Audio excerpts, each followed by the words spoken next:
Jadi setelah gue tahu cowok itu homo, gue tetap berteman baik sama dia. Gue mencoba untuk biasa aja, karena gue pikir ya dia memang basicnya adalah orang baik. Kenapa gue harus menjauh gitu. Dan gue juga mikirnya mungkin bukan kemauan dia juga untuk kayak gitu, tapi gue juga gak bisa apa-apa dan gue gak tahu harus ngapain. Itu kan sekitar tahun lalu ya, di bulan Juni atau Mei gitu. Dan tiba-tiba tuh ada teman SMA gue, satu geng yang dimana gue juga masih sering main sama dia, ngedeketin gue.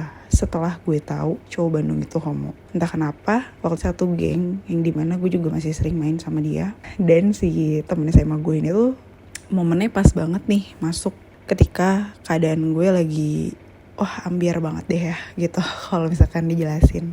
Terus fun fact-nya adalah temen SMA gue ini salah satu temen cowok gue yang gue gak interest sama dia karena banyak red flag-nya gitu.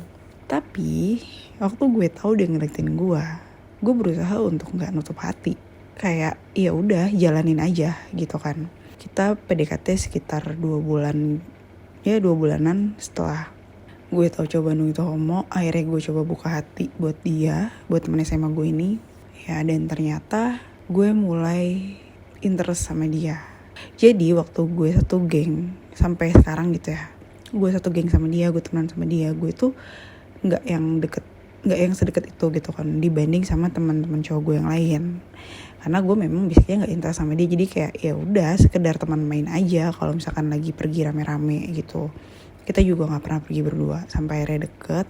Ternyata nih cowok gak seburuk yang gue pikir gitu kan selama ini. Ternyata dia baik, ternyata dia seru gitulah.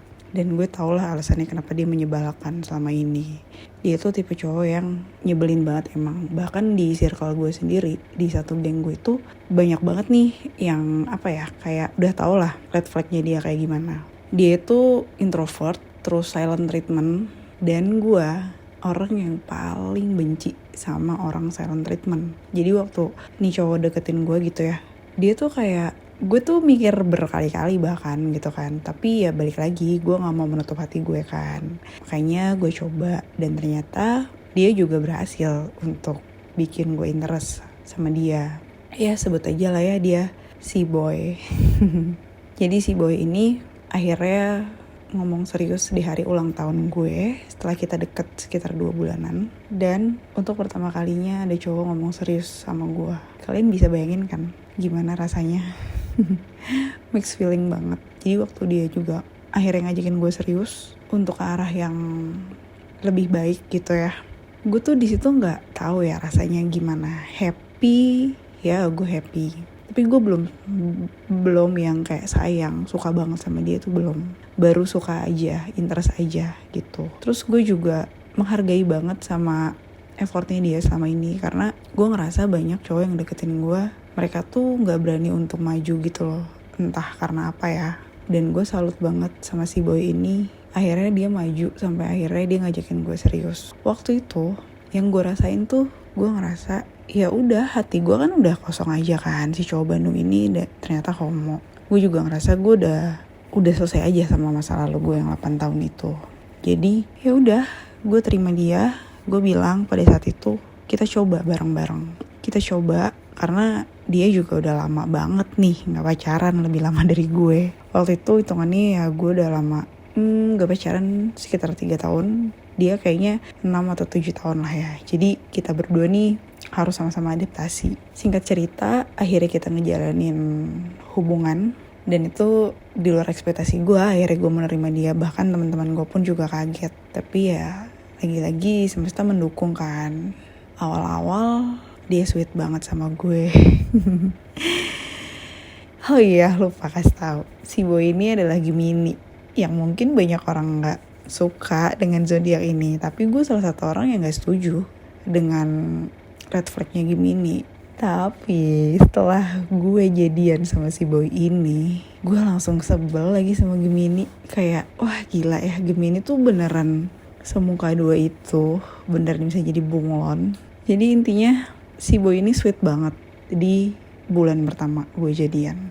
Bahkan belum sebulan, mungkin baru hitungan minggu kali ya, 3 mingguan gitu. Kita tuh sampai udah air terjun date gitu kan. Dan oh ya, kita tuh sama-sama suka banget traveling, apalagi alam gitu. Makanya kita sampai ke air terjun bareng, trekking bareng, segala macam. Itu kita udah lakuin. Tapi ada part dimana sebelum ke air terjun gue pernah ngedate sama dia, kayak kita olahraga bareng terus makan. Itu udah ngedate keberapa kali sih setelah jadi pacar. Gue ngerasa hati gue tuh gak klik gitu sama dia, kayak you know kan. Tapi gue mendenial itu karena gue mikir ini untuk pertama kalinya gue jadian sama orang, gue belum suka sama dia, mungkin gue harus belajar dulu nih gitu kan. Dan gue menghargai ketika ada orang yang suka duluan sama gue. Selama ini gue gak bisa, jadi kalau misalkan ada orang suka duluan pasti gue tolak karena gue nya gak suka gitu kan. Cuman kemarin itu karena gue interest dan gue menghargai dia, dan gue belajar untuk ya udah gak ada salahnya gue nerima orang yang suka duluan sama gue gitu kan. Tapi ternyata itu susah banget guys, beneran. Gue tiap ngedate sama dia tuh gue mencoba untuk apa ya, seakan-akan semua fine aja gitu, padahal gue happy, tapi feeling gue tidak gitu. Feeling gue tuh kayak kok gini ya, jadinya hambar ya. Gue bahkan lebih happy ketika gue jalan sama dia sebagai teman, bukan sebagai pacar gitu. Tapi ya sudah lah ya, gue pada saat itu mendenial terus diri gue, hati gue, karena gue menghargai dia, gue menghargai effort dia. Sampai singkat cerita, tiba-tiba si boy ini langsung mau ngenalin gue ke orang tuanya. Itu sebulan ya gue jadian, gue dikenalin sama orang tuanya, diperkenalkan as pacar yang mau dibawa ke serius. Sampai ya kita udah ngomongin tanggal dan lain-lain. Pada saat itu gue bilang sama dia, kamu yakin secepat ini? Maksud gue butuh adaptasi dulu gitu loh. Sebulan itu bukan waktu yang lama untuk kita sama-sama kenal. Kita kenal udah lama tapi kita gak pernah kenal secara personal. Terus dia ngeyakinin gue pada saat itu, aku yakin sama kamu, aku mau coba, aku mau ini, aku mau itu. Oke, intinya gue ikutin semua plan dia, karena di situ dia dikejar-kejar sama adiknya yang sudah punya deadline untuk nikahin pacarnya. Gue udah bilang di awal, adik kamu duluan aja yang nikah, aku gak apa-apa gitu kan. Aku gak mau keburu-buru. Tapi dia tetap ngeyel. Sampai ada momen dimana setelah gue ketemu orang tuanya, gue ngerasa chat-chatan kita selama ini tuh gak tulus dari hati kita sendiri. Kayak memang udah template aja, lo harus ngabarin.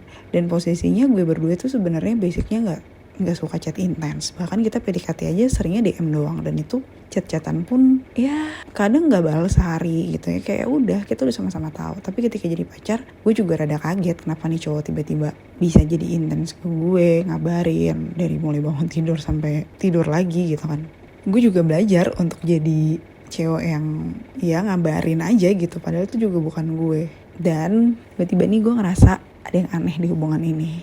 Gue akhirnya ngomong dong, gue speak up.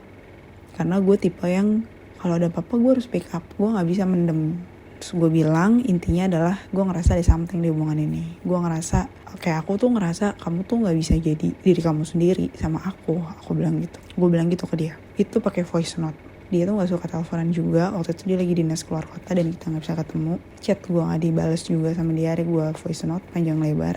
Dan gue bilang, gue ngerasa ketika kita ketemu orang tua lo tuh gak ngebuktiin plan yang udah lo bikin ke gue gitu loh. Maksudnya lo masih sibuk dengan hobi-hobi lo. Udah kayak gitu. Akhirnya dia juga ngerasa ada something di hubungan gue. Dan tiba-tiba dia menghilang guys. Dia keluarkan itu habit dia yang silent treatment. Kalian tahu gue tiba-tiba didiemin selama 2 mingguan gitu. Kayak gue chat dia gak bales. Pernah gue chat lagi dia cuman bales singkat gitu. Yang dimana gue gak tahu gue salah apa. Again gue ngerasa gila nih cowok. Untuk pertama kalinya gue di silent treatment sama cowok. Gue udah murka banget sebenarnya waktu itu. Tapi gue mikir, oke, kita udah dewasa di sini. Udah gak muda lagi gue sama dia gitu.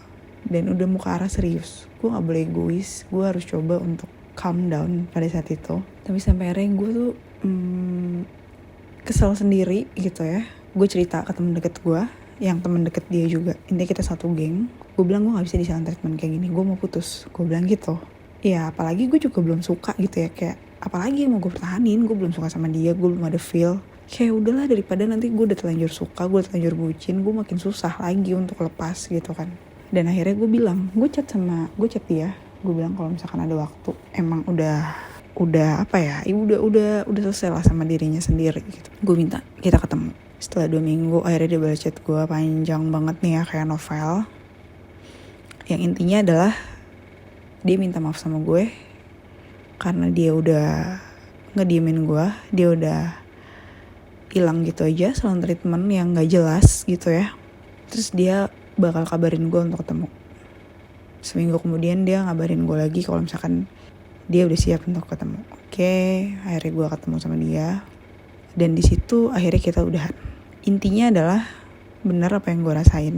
Kita berdua itu sama-sama gak jadi diri kita sendiri. Dan gue melihat dari sisi dia pun adaptasi itu nggak butuh waktu sebentar gitu loh. Maksudnya kayak gue sendiri juga masih ragu ketika dia langsung ngajak serius sat iniin tanggal kayak apa gitu kan. Gue masih butuh adaptasi, gue masih butuh mengenal lo lebih jauh gitu. Di situ dia juga ngerasa kita terlalu terburu-buru. Oke, gue kalau dibilang kecewa, gue kecewa banget karena semua plan gue ikutin, semua plan dia gue ikutin pada saat itu. Tapi dengan enaknya dia juga ngudahin semuanya gitu aja.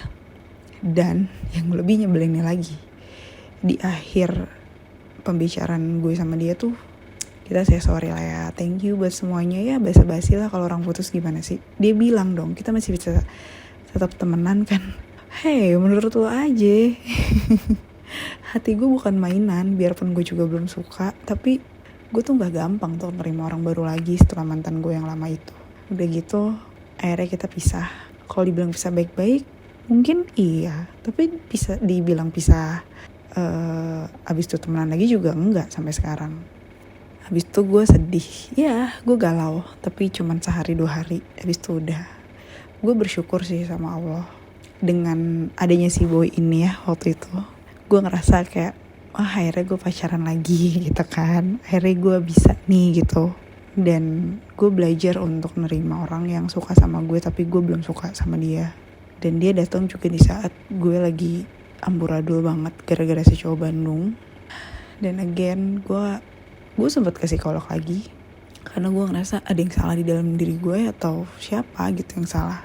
Ya mungkin buat tenangin gue juga kali ya. Sampai sekarang gue mungkin bukan males ya untuk deket sama cowok, lebih ke ya udah lo action aja di depan gue gitu. Hati gue udah benar-benar kosong sih dengan kejadian temen SMA gue itu. Dan yang lebih mengejutkan lagi, gitu gue putus sekitar bulan Oktober. Terus akhirnya gue berhubungan lagi nih sama si cowok Bandung ini. Maksudnya berhubungan lebih ke kayak ya kita chat aja gitu kan, as a friend. Jadi selama 2 bulan kemarin gue jadian sama temen SMA gue itu udah gak pernah ngechat dia duluan kan, si cowok Bandung ini. Karena ya gue ngerasa gue harus belajar untuk menghargai pacar gue gitu kan. Tapi mohon maaf nih, ternyata pacar gue tidak menghargai gue. Jadi ya sudah lah ya. Terus gue putus, gue ngechat lah si cowok Bandung ini. Gue kangen sama dia. Ya, tetap lah ya, hati gak bisa bohong, gue kangen sama dia. Itu bulan November, gue bilang, gue mau ke Bandung. Lo free gak? Ternyata dia lagi sakit waktu itu dirawat. Oke, jadi gue gak jadi ketemu dia. Dan tiba-tiba tuh gue harus ada event bisnis gue di Bandung di bulan Desember awal. Gue butuh dia untuk ngebantu event gue lah pada saat itu di Bandung. Karena kan rumah dia di Bandung kan, jadi gue butuh tempat. Akhirnya gue ngomongin dia dan dia welcome. Ya dia orang baik, dia welcome sama gue. Akhirnya dia mau ngebantuin gue pada saat itu. Dan gue pun nginep di deket rumah dia. Karena gue mikir gue tiap hari harus bolak-balik ke rumahnya untuk ngambil produk gue ke bazar yang bakal gue adain di Bandung. Di situ gue nggak tahu harus nempatin hati gue kayak gimana. Gue ke Bandung sama kakak gue cewek. Gue cerita sama kakak gue tentang si cowok Bandung ini. Dan ya gue ketemu orang tuanya welcome sama gue. Dan gue juga ketemu dia. Dia tuh tetap nge-treat gue dengan baik. Gue ngerasa lebih dari temen. Tapi entahlah ya. Karena dia juga selalu bilang sama gue waktu itu, dia ngerasa gue juga baik sama dia. Jadi dia harus ngebales itu ke gue. Ya, gue selalu tulus kan sama siapapun. Tapi gue ngerasa ketika gue dibaikin sama orang yang baik, kok gue baper ya. Di bulan Desember itu selama event, perasaan gue gak bisa bohong sih. Masih ada suka-sukanya sama dia. Bahkan gue happy banget gitu pas ketemu dia. Sampai ada di titik waktu gue ke rumahnya, dia lagi gak ada kan, karena dia kerja di Garut, dia lagi kerja. Jadi gue tiap hari tuh cuma tektokan sama orang tuanya atau orang yang ada di rumahnya dia. Ada cewek keluar. Di situ gue masih positive thinking ya, gue pikir itu kakaknya, tapi kok beda mukanya gitu. Oh, saudaranya mungkin. Ini cewek ngeliatin gue, dia senyum, gue senyum balik. Just info, gue di Bandung itu sekitar 5 hari, dan 5 hari itu gue tiap hari ke rumahnya dia, dan hampir setiap gue ke rumahnya gue ketemu tuh cewek. Singkat cerita, si cewek ini pernah gue kepoin, dan gue baru ingat, kayaknya gue pernah liat nih cewek. Ternyata gue pernah nemu nih cewek di Twitternya si cowok Bandung ini pas gue lagi tahu ternyata dia homo. Gue masih positive thinking kalau dia saudaranya. Bahkan sempat ada momen dimana si cowok Bandung ini bantuin gue bawa barang produksi gue, bisnis gue itu ke mobil, dan ada si cewek ini. Cowok Bandungnya cuek bebek aja. Kayak gue ngerasa, dia siapa gitu kan. Terus ada momen dimana gue inget banget si cowok Bandung ini ditanya sama nyokapnya, kayak jadi kakaknya yang di Jakarta datang ke Bandung, terus ditanya dong, si Mbak kemana gitu kan, kamu lihat nggak? Itu lagi ada gue, nggak tahu mah, dari tadi ada di sini. Terus gue kan bercanda ya sebagai teman, ada kakak loh ke Bandung, gue bilang gitu. Terus kata dia, iya baru datang tadi pagi, kemarin pagi kata dia. Oh, terus cewek yang kemarin tuh siapa? Gue bilang gitu dong. Gue kira kakak lo, gue bilang. Dia cuman cengar-cengir, dia gak jawab pertanyaan gue. Dia cuman bilang, hayo siapa? Terus gue dengan sebelnya gue jawab dong, siapa, saudara lo ya? Siapa, nyebelin deh, gue bilang gitu. Dia tetap ketawa-tawa doang, dia gak jawab apapun pada saat itu. Sampai akhirnya dia datang ke hari terakhir event gue di Pullman, yang dimana rumah dia di Cibanduyut. Dia datang, di situ kita sempat ngobrol, dan dia sempat bilang, kita sempat bahas tentang nikah. Dia sempat bilang dia lagi dekat sama orang, dan dia sempat bilang nanti datang ya kalau gue married, doain. Wah, di situ feeling gue langsung sedih banget cuy. Gue ngerasa kayaknya bener deh ada cewek yang deket sama dia, tapi dia nggak cerita sama gue. Gue bilang kan, siapa ceweknya, kok nggak cerita sama gue, cerita dong. Dia cuma diem aja, dia ketawa-tawa doang, doain aja ya, dia bilang gitu. Di situ gue nggak tahu gue mau happy atau gue mau sedih atau gimana. Tapi satu yang gue ingat, waktu itu feeling gue tuh beneran kayak ngerasa, kok bener ya dia punya cewek, maksudnya dia lagi deket sama cewek. Atau ya positive thinking gue ya dia deket sama cowok aja gitu kan. Karena gue gak pernah dapet hal-hal atau bahkan gue denger dia deket sama cewek. Tapi gue ngerasa sih memang aneh. Beberapa bulan sebelum itu tuh kalau gue chat atau apa, dia tuh udah gak terlalu kelihatan interest gitu kan. Sampai di bazar itu pun dia udah gak interest untuk ngobrol sama gue. Gue sedih sih, tapi ya udahlah ya, itu kan gue masih denial pada saat itu. Sampai akhirnya terakhir kali gue ketemu sama dia itu hari terakhir gue di Bandung. Gue inget banget, itu hari Senin pagi, yang dimana dia harus ke Garut, tapi dia ke penginapan gue dulu untuk ngambil tanaman yang gue pinjem. Pagi-pagi gue ketemu sama dia berdua. Di situ kita awkward banget gitu, kayak ya udah literally cuman makasih ya udah bantuin gue, maaf ya kalau ngerepotin. Dia cuma bilang iya nggak apa-apa, santai aja, kalau mau pakai lagi tempatku juga boleh kok, kata dia gitu. Udah sebasa-basi itu, kita nggak bahas yang lain karena gue juga nggak tahu mau bahas apa. Gue bingung, satu sisi gue tahu dia homo dan gue mencoba untuk menahan diri gue sih biar gue nggak semakin baper. Oke, dari situ gue chat-chatan sama dia.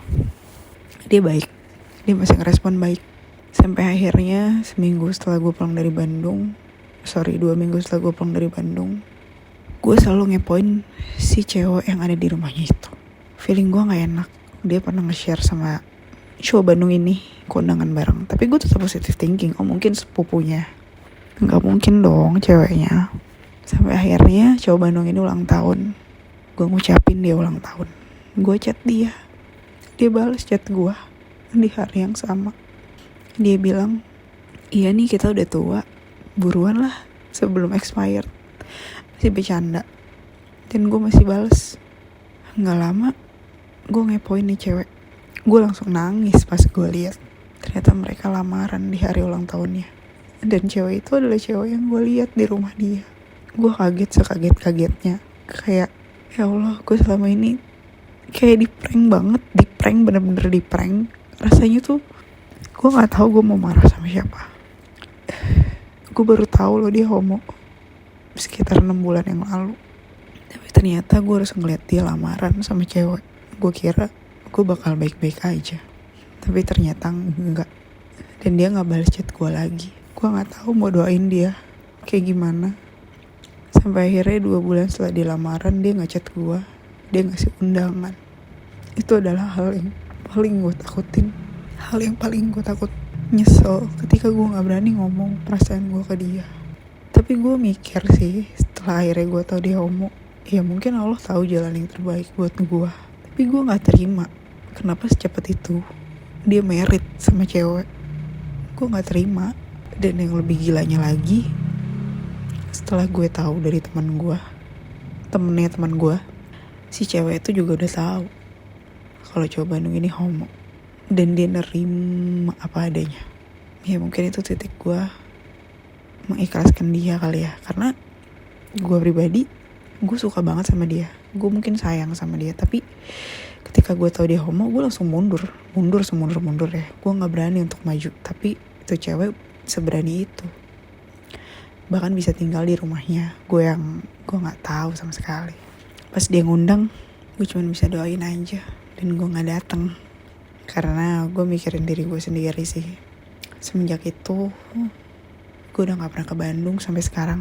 Hampir setahun. Padahal 2 tahun belakangan ini, 3 tahun lah ya, gue sering banget ke Bandung. Bahkan gue seambisius itu untuk bikin bisnis gue ada di Bandung. Satu sisi gue cinta Bandung, dan satu sisi ada orang Bandung yang gue cinta. Tapi lagi-lagi keadaan dan takdir berkata lain. Gara-gara itu gue jadi takut untuk pergi ke Bandung. Mungkin untuk saat ini gue benci sama Bandung. Karena gue gak tahu ya akan gimana kalau gue ke Bandung lagi. Kenangan gue banyak banget sama dia. Banyak banget. Gue banyak tahu tentang Bandung juga dari dia. Mulai dari kuliner, dari tempat wisata, semuanya sama dia. Kita gak pernah pacaran, kita gak pernah mulai, bahkan gak pernah selesai juga. Tapi gak tahu kenapa, rasanya tuh sakit banget sih ketika kita kenal sama orang yang kita gak pernah mulai, apalagi selesai. Dan yang bikin gue aneh sama diri gue sendiri, belum lama ini mantan gue yang 7 tahun itu lamaran. Gue biasa aja ngeliat dia lamaran, bahkan kayak happy kayak gue ngeliat temen gue akhirnya ngelamar dan ketemu orang yang pas. Di situ gue aneh sama diri gue sendiri. Kenapa gue jauh lebih sedih ketika gue ngeliat si cowok Bandung ini lamaran dibanding mantan gue yang 7 tahun sama gue. Ya itulah ya. Ternyata bener cuy kata orang. Allah itu maha membolak-balikan hati. Yang dimana lo gak pernah tahu hati lo bakal gimana sama orang. Intinya dari drama love life gue, banyak banget sih yang gue ambil. Dan semoga gue bisa cepat ketemu jodoh yang terbaik buat diri gue, yang terbaik menurut Allah, dan yang udah selesai sama masa lalunya. Buat kalian, jangan pernah ya ada di hubungan toxic relationship, karena traumanya cukup lama. Dan kalau misalkan udah ngerasa itu toxic, better kalian pikirin lagi atau ngejauh. So, thank you guys udah dengerin cerita gue. Semoga bisa jadi pembelajaran dan pengalaman yang seru buat kalian dimanapun. Semoga juga kalian bisa ketemu jodohnya ya, yang terbaik. Amin. Thank you. Jangan lupa dengerin Bincang Adi terus. Dan di like, subscribe. Apalah itu, pokoknya jangan lupa dengerin Bincang Adi di Spotify sama di YouTube. Jangan lupa di like dan di subscribe. Bye-bye.